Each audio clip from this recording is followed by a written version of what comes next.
A voice to Parliament would be a permanent body to make representations to the Australian Parliament and the Executive Government on legislation and policy of significance to Aboriginal and Torres Strait Islander peoples. It would further the self-determination of Aboriginal and Torres Strait Islander peoples by giving them a greater say on matters that affect them. The following are the design principles of the Voice to Parliament, agreed by the First Nations Referendum Working Group. The Voice will give independent advice to the Parliament and Government. The Voice would make representations to the Parliament and the Executive Government on matters relating to Aboriginal and Torres Strait Islander peoples. The Voice would be able to make representations proactively. The Voice would be able to respond to requests for representations from the Parliament and the Executive Government. The Voice would have its own resources to allow it to research, develop and make representations. The Parliament and Executive Government should seek representations in writing from the Voice early in the development of proposed laws and policies. The Voice will be chosen by Aboriginal and Torres Strait Islander people based on the wishes of local communities. Members of the Voice would be selected by Aboriginal and Torres Strait Islander communities, not appointed by the Executive Government. Members would serve on the Voice for a fixed period of time to ensure regular accountability to their communities.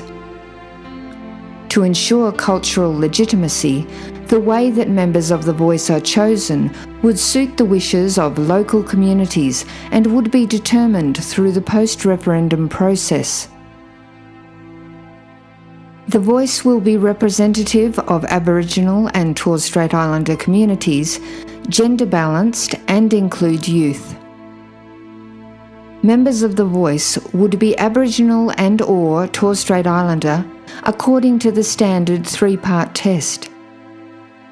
Members would be chosen from each of the states, territories and the Torres Strait Islands. The Voice would have specific remote representatives as well as representation from the mainland Torres Strait Islander population. The Voice would have balanced gender representation at the national level. The Voice will be empowering, community-led, inclusive, respectful and culturally informed. Members of the Voice would be expected to connect with and reflect the wishes of their communities. The Voice would consult with grassroots communities and regional entities to ensure its representations are informed by their experience, including the experience of those who have been historically excluded from participation.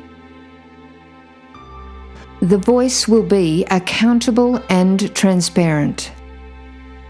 The Voice will be subject to standard governance and reporting requirements to ensure transparency and accountability. Voice members would fall within the scope of the National Anti-Corruption Commission. Voice members would be able to be sanctioned or removed for serious misconduct. The Voice will work alongside existing organisations and traditional structures. The Voice would respect the work of existing organisations.